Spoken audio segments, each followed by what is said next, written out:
Selamat pagi semuanya.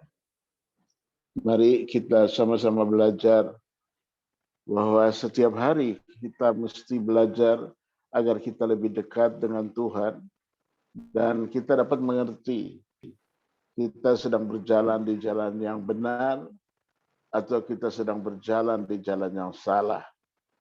Dan saya percaya kita rindu untuk kita mau sekeluarga kita semua dengan jemaat kita Indonesia berjalan di jalan yang benar. Tapi kenyataan yang kita hadapi berbeda, bertolak belakang. Keadaan yang kita hadapi bertolak belakang. Tapi mari kita renungkan baik-baik.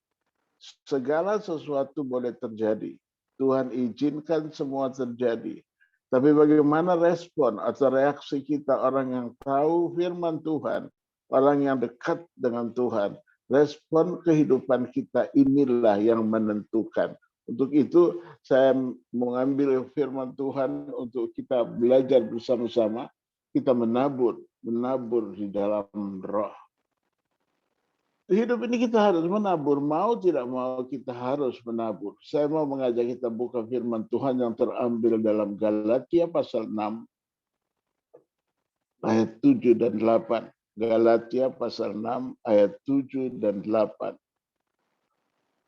Jangan sesat, Allah tidak membiarkan dirinya dipermainkan.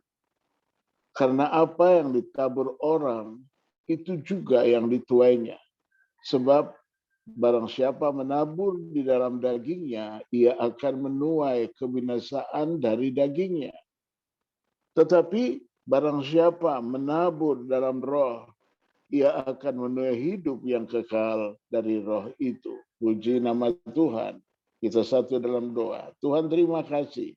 Engkau pimpin kami, urapi kami, sucikan, kuduskan kami. Agar benar-benar firman Tuhan yang kita dengar dapat menjadi kekuatan dan pelajaran dalam hidup kami. Agar kami melakukan kehidupan yang layak di hadapan Tuhan. Terima kasih dalam nama Tuhan Yesus. Amin. Nah, saudaraku yang kekasih, satu hal yang tidak akan berubah dalam kehidupan di dunia ini adalah bahwa Tuhan hanya memberikan dua pilihan untuk setiap aspek kehidupan kita setiap hari, yaitu hidup menurut daging atau hidup menurut roh. Roma 8 ayat 5. Kita nggak bisa mengatakan saya hidup menurut daging atau saya hidup menurut roh. Kalau kita mau jujur di gereja atau teman-teman kita di gereja semua mengatakan hidup menurut roh. Tetapi pada kenyataan yang kita hadapi adalah kita sendiri yang sedang menabur hal itu. Apakah kita menabur daging atau kita menabur roh? Kalau pagi ini kita berbicara tentang menabur di dalam roh, artinya kita belajar melakukan segala sesuatu yang sungguh-sungguh terbukti Tuhan itu hidup di dalam hidup kita. Cara berpikir, cara mengambil keputusan kita berbeda. Saudara, kalau saya mau katakan banyak orang yang mengatakan dia hidup menurut roh, bagus. Dia berbahasa roh, bagus. Kalau dia bilang dia sangat peka karena dia hidup menurut roh, bagus.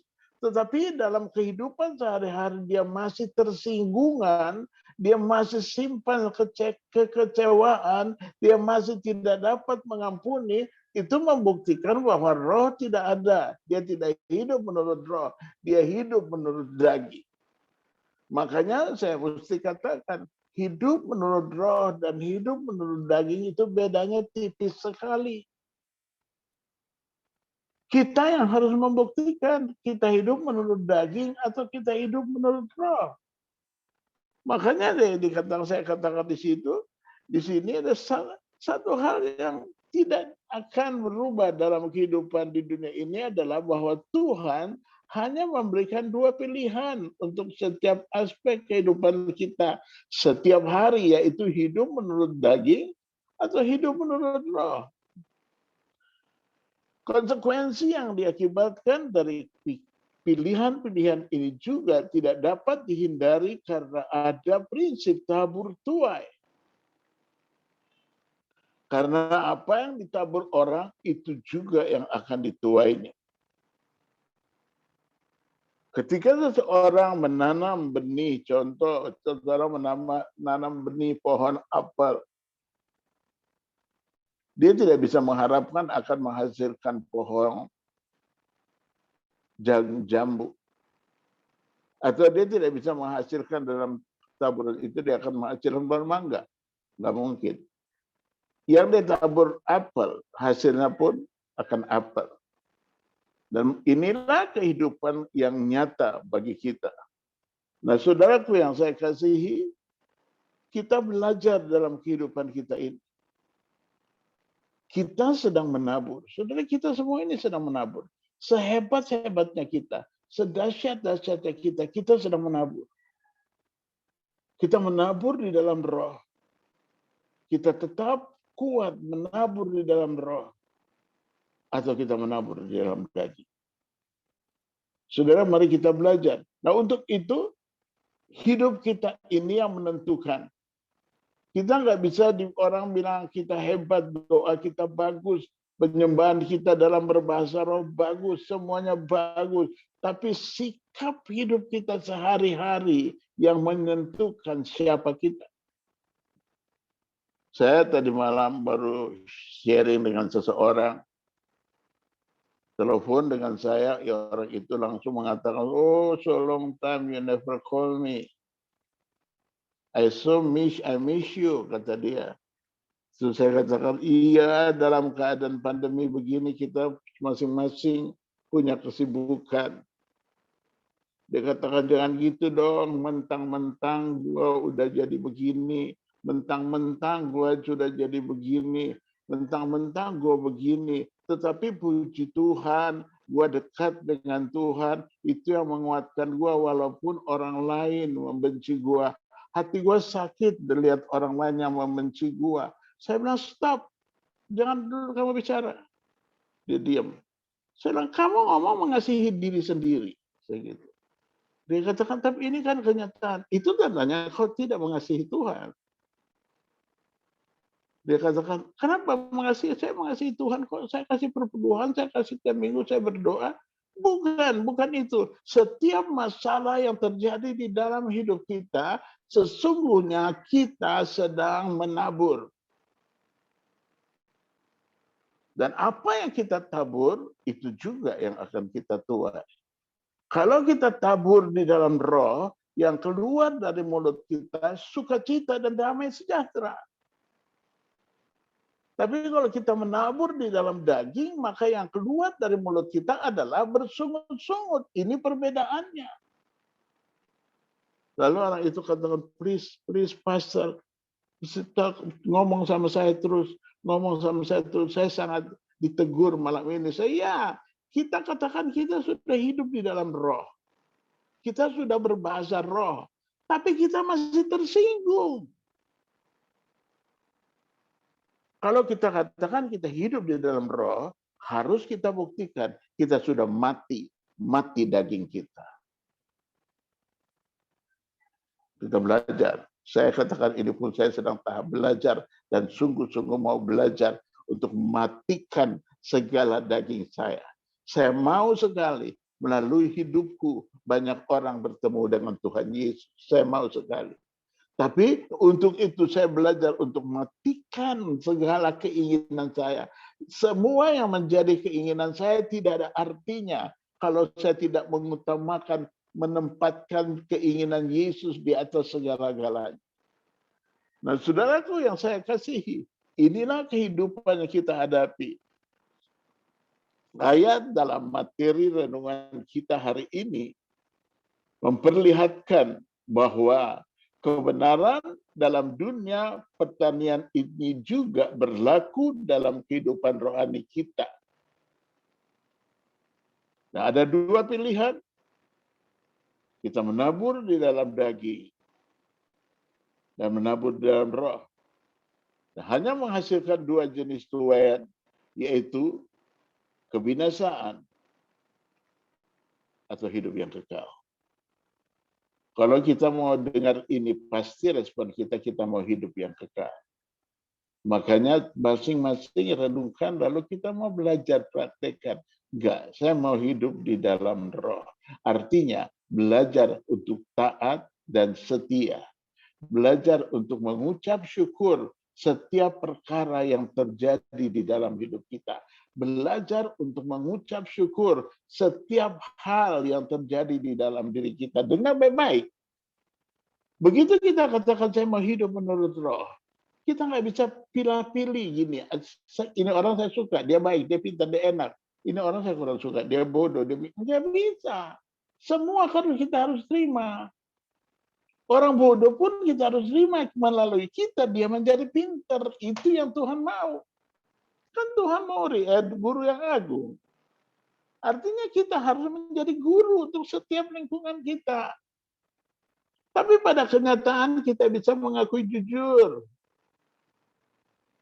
Kita pilih-pilih kok.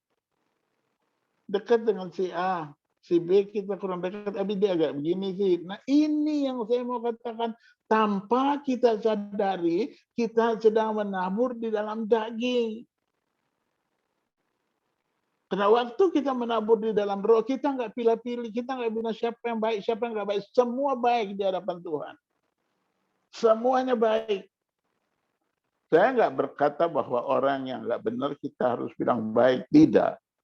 Orang yang nggak benar, tegur secara kasih, negur dia, bimbing dia, sebab waktu kita menegur orang itu dia bertobat, tanpa kita sadari kita sedang menyelamatkan dia. Dan upah kita besar di sorga. Kita nggak bisa pilih-pilih, dengar baik-baik. Hidup menurut roh, harus belajar untuk mematikan daging kita. Nggak bisa kita mengatakan lihat orang, orang itu nggak benar ya, itu orang nggak bagus ya, dia punya sifat nggak bisa. Pastikan melalui hidup kita orang itu bertobat.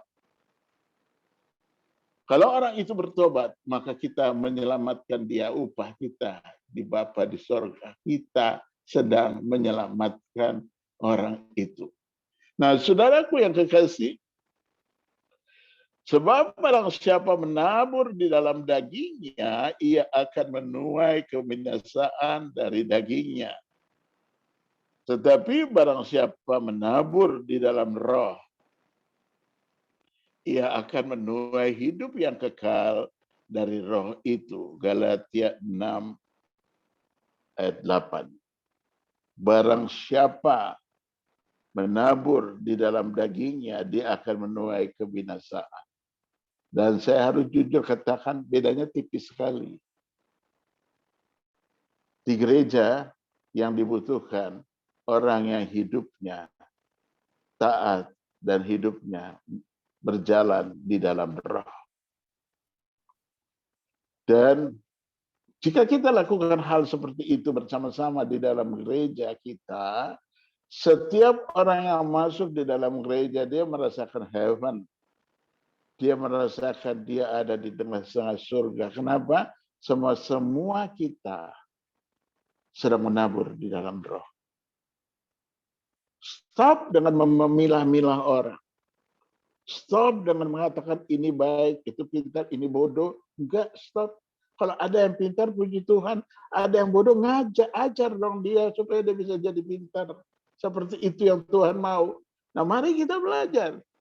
Nah, saudaraku yang kekasih, kalau dikatakan, barang siapa menabur dalam dagingnya, ia akan menuai kebinasaan dari dagingnya. Tetapi barang siapa menabur dalam roh, ia akan menuai hidup yang kekal. Perhatikan, kalau kita belajar, ambil dari ayat firman Tuhan. Saya temukan dua tokoh di dalam Alkitab. Saya hanya catat dapat cuma dua aja. Ada beberapa, tapi saya catat sini ada dua tokoh, yaitu Daud dan Simson. Daud waktu dia memberikan tugas berperang, semua prajuritnya berperang, dia tidak ikut berperang. Dan dia jatuh di dalam dosa ketika dia naik di loteng rumahnya, lalu dia melihat seorang perempuan mandi. Dan dia atur strategi untuk suami perempuan itu mati.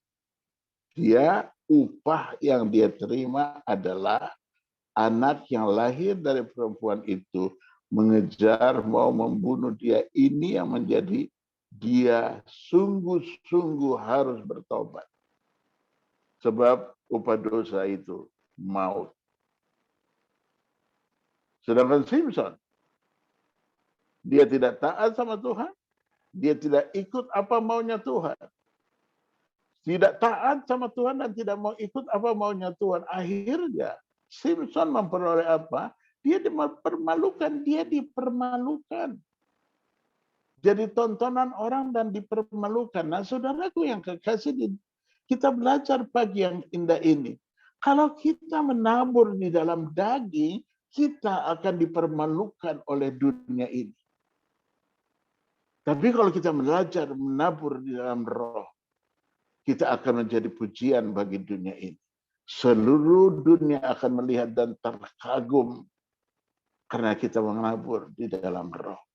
Ini hal yang paling penting. Mari kita lihat perbuatan daging yang telah nyata, yaitu apa? Percabulan, kecemaran, hawa nafsu, penyembahan berhala, sihir, perseteruan, perselisihan, iri hati, amarah, kepentingan diri sendiri, percederaan, roh pemecah, kedengkian, kemabukan, pesta pora, dan sebagainya. Perhatikan baik-baik. Jika kita tidak menyadari kita ini sedang berjalan di dalam mana.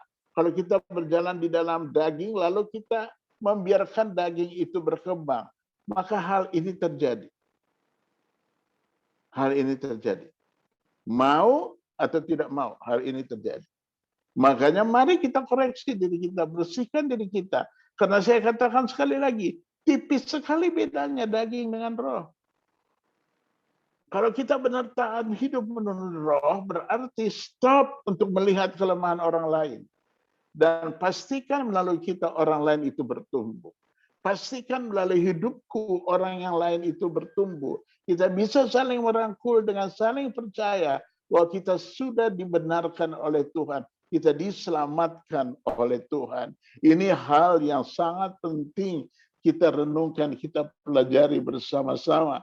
Saudaraku yang saya kasihi, kita belajar terus sebab Tuhan adalah Tuhan yang tidak pernah berhenti menjadi guru bagi kita. Yesus adalah guru. Dia tidak pernah berhenti. Dia guru yang agung. Nah, terhadap semuanya itu, kuperingatkan kamu. Seperti yang telah kubuat dahulu, bahwa barang siapa melakukan hal-hal yang demikian, ia tidak akan mendapat bagian dalam kerajaan surga. Perhatikan, renungkan baik-baik. Nah, benih panen yang pertama berisi peringatan. Sebab barang siapa menabur di dalam dagingnya, ia akan menuai kebinasaan dari dagingnya. Benih yang ditabur ini adalah perkataan, perbuatan, sikap yang memuaskan diri sendiri, atau mengandalkan diri sendiri. Ini hal yang perlu kita renungkan di pagi yang indah ini. Panen yang akan dihasilkan dari benih kedagingan ini disebut sebagai kebinasaan. Tanpa kita sadari kebinasaan. Kebinasaan yang terjadi. Bagi seseorang yang seluruh hidupnya menabur kedagingan, maka dia akan menuai kebinasaan. Kalau saya katakan binasa, mungkin dia tidak binasa, dia tidak mati, dia hidup, tetapi rasa hidupnya itu menderita. Menderita. Dia nggak bahagia dengan kehidupan ini. Ini yang dikatakan hidupnya menderita. Nah, saudaraku, kita kembali melihat Galatia pasal 5 ayat 22 sampai 23, buah roh. Tetapi buah roh ialah apa? Kasih, sukacita, damai, sejahtera, kesabaran, kemurahan, kebaikan, kesetiaan, kelemah lembutan, terakhir penguasaan diri. Itu buah roh. Perhatikan baik-baik.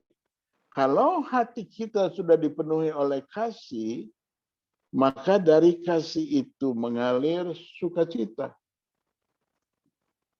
Dari kasih itu terimpartasi sukacita untuk sekitar kita, sekeliling kita.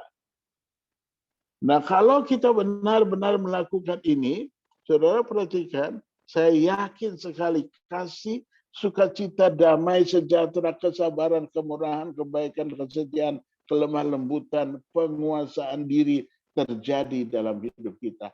Yang paling berbahagia adalah jika ini terjadi di dalam gereja kita. Orang masuk gereja, dia katakan heaven, this is heaven, ini surga. Ya, harusnya gereja jadi surga untuk orang-orang yang ada di dunia ini. Mereka menikmati damai sejahtera. Mereka menikmati kasih. Mereka membutuhkan kasih. Mereka membutuhkan sukacita. Mereka membutuhkan damai sejahtera. Mereka membutuhkan kesabaran. Nah, ini yang perlu kita pelajari. Saudaraku yang saya kasihi, berapa orang yang ikut Morning Chapel pagi ini? Semua saudara disiapkan Tuhan untuk menjadi berkat. Saudara disiapkan Tuhan untuk menjadi berkat. Saudara tidak tercatat aja nama saudara di Morning Chapel ini, tapi nama saudara juga dicatat agar dalam hidupmu saudara menjadi berkat bagi orang lain. Bagi orang lain saudara menjadi berkat. Nah, saya ambil dalam Alkitab contoh hidup menurut roh. Di sini akan ada saya catat dua nama, Ayub dan Musa. Ayub, apapun yang dikatakan ditekan oleh istrinya, bahkan dia mengatakan istrinya gila. Kenapa? Karena dia mau taat pada Tuhan.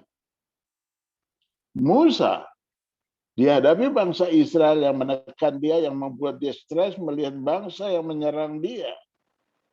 Tapi adakah kata-kata yang keluar dari Musa untuk mengutuki bangsa Israel yang dia bawa keluar dari Mesir? Tidak. Tidak. Dia tenang. Dia tenang sekali 40 tahun.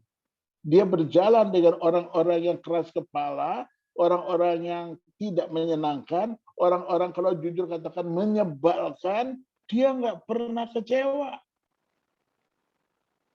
Dia dapat kekuatan, karena kekuatan yang dari Tuhan menguasai hati dan pikirannya. Kita belajar pagi ini, harusnya ini terjadi di dalam hidup kita. Harusnya kita melakukan hal yang sama. Orang dapat melihat Yesus itu hidup di dalam kehidupan kita. Orang merasakan ada Yesus waktu kita berbicara dengan orang. Orang itu datang dan mengatakan, halo apa kabar? Kita katakan apa kabar? Dia satu kata ngomong dengan kita menjawab dia, dia merasakan ada Yesus, ini kata-kata Yesus. Dan waktu kita berkata-kata terus, karena kita hidup di dalam roh, maka roh ini akan memenuhi sekeliling kita. Semuanya mengalami perubahan. Saudaraku yang saya kasihi, saya percaya semua kita mau mengalami perubahan. Perubahan kita tidak tunggu dari mana, tapi kita mau belajar dari diri kita sendiri. Ingat, apa yang kita sedang tabur, itu yang nanti kita tuai. Kalau kita menabur di dalam roh, maka kita akan tuai sukacita dan damai sejahtera. Mari kita ciptakan hal ini. Saya mau mengajak kita untuk menabur di dalam roh. Menabur di dalam roh. Mungkin saudara sedang mengalami kecewa. Kecewa dengan si A, si B. Saudara sedang sakit hati dengan si A, si B. Mari, ambil itu sebagai satu pelajaran. Ambil itu sebagai satu pelajaran. supaya saudara saudara akan bertumbuh. Melalui orang itu, saudara bertumbuh. Saudara tetap mengasihi dia, dan orang itu akan bertemu dengan Tuhan Yesus oleh jerih payah saudara. Jangan pernah takut, karena Tuhan Yesus tidak pernah berubah. Kasih setia Tuhan pun tidak pernah berubah dalam hidup kita. Saya mau akhiri dengan satu cerita. Ada seorang mahasiswa. Mahasiswa ini dia menyelesaikan kuliahnya, kuliah kedokteran. Dan tidak ada yang sponsor. Dia tidak dapat sponsor. Jadi dia berusaha dengan menjual barang-barang, sales. Dia sales, dia menjual barang-barang. Lalu hasil untungnya dia dapat membayar uang kuliahnya. Nah, satu ketika dia keluar menjajakan barang-barang yang dia jual itu, dan seharian barang-barang tersebut tidak laku. Dan waktu barang-barang tersebut tidak laku, dia tidak punya uang untuk beli makanan ataupun minuman. Sambil berjalan, dia melihat sebuah rumah, dia hampiri rumah itu, dia ketuk pintu rumah itu dengan harapan yang buka pintu nanti dia akan katakan, aku mau minta makan dong, seperti itu. Waktu dia ketuk pintu itu, dia terkejut karena seorang ibu yang membuka pintu itu. Lalu dia katakan pada ibu itu, saya boleh minta air minum ibu? Ibunya katakan, oh boleh. Mari masuk, duduk. Dia duduk, ibu itu masuk dan ibu itu keluar membawa susu murni. 1 gelas untuk dia minum. Dan waktu dia minum susu murni itu, dia segar, kuat dia dengan minum susu murni itu. Lalu dia katakan, ibu, berapa yang harus saya bayar? Walaupun dia nggak ada uang. Biasa kita kan kayak gitu. Dia katakan, berapa saya harus bayar? Ibu itu berkata, oh jangan. Saya dididik orang tua saya untuk memberi dengan segenap hati. Jadi saya berikan kamu minum ini dengan segenap hati. Lalu anak muda itu katakan, terima kasih ibu. Dia permisi pulang. Nah, saudaraku yang terkasih, beberapa tahun kemudian, berapa puluh tahun kemudian, ibu ini jatuh sakit. Ibu ini jatuh sakit, lalu ibu ini masuk rumah sakit di daerah dekat rumah ibu ini. Tetapi alat-alat untuk mengobati ibu ini di rumah sakit itu tidak cukup. Jadi ibu itu dipindahkan ke kota untuk pengobatan.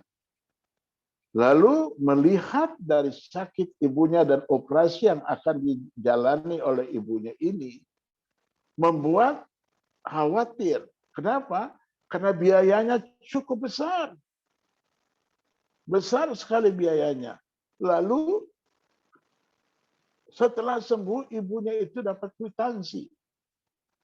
Dia melihat kwitansinya, harganya mahal sekali. Dan dia terkejut sekali. Di bawah kwitansi itu ada kata-kata yang mengatakan, pengobatan ibu sudah lunas oleh 30 tahun air susu murni 1 gelas. Dengar saudaraku yang saya kasih. Ingat, apa yang kita tabur, itu yang akan kita tuai. Jika kita menabur di dalam roh, maka kita akan menuai sukacita dan damai sejahtera. Seisi keluargamu akan diberkati Tuhan. Jangan pernah takut, jangan pernah bimbang hadapi hidup ini. Karena Tuhan itu baik. Kasih setia Tuhan tidak pernah berubah. Hal ini, riwayat ini terjadi, saya catat, saya ambil dari Dr. Howard Kelly. Howard Kelly lahir tahun 1858 dan dia meninggal tahun 1943.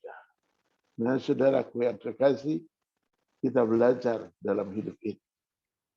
Siapapun yang kita hadapi, mari kita buat dengan segenap hati. Kita mau memberkati orang di sekitar kita dengan segenap hati. Maka engkau dan seisi keluargamu diberkati Tuhan. Jangan takut hadapi kehidupan ini. Jangan bimbang hadapi kehidupan ini. Karena kehidupan ini sangat-sangat singkat. Kita menabur kebaikan, maka hidup kita diberkati Tuhan.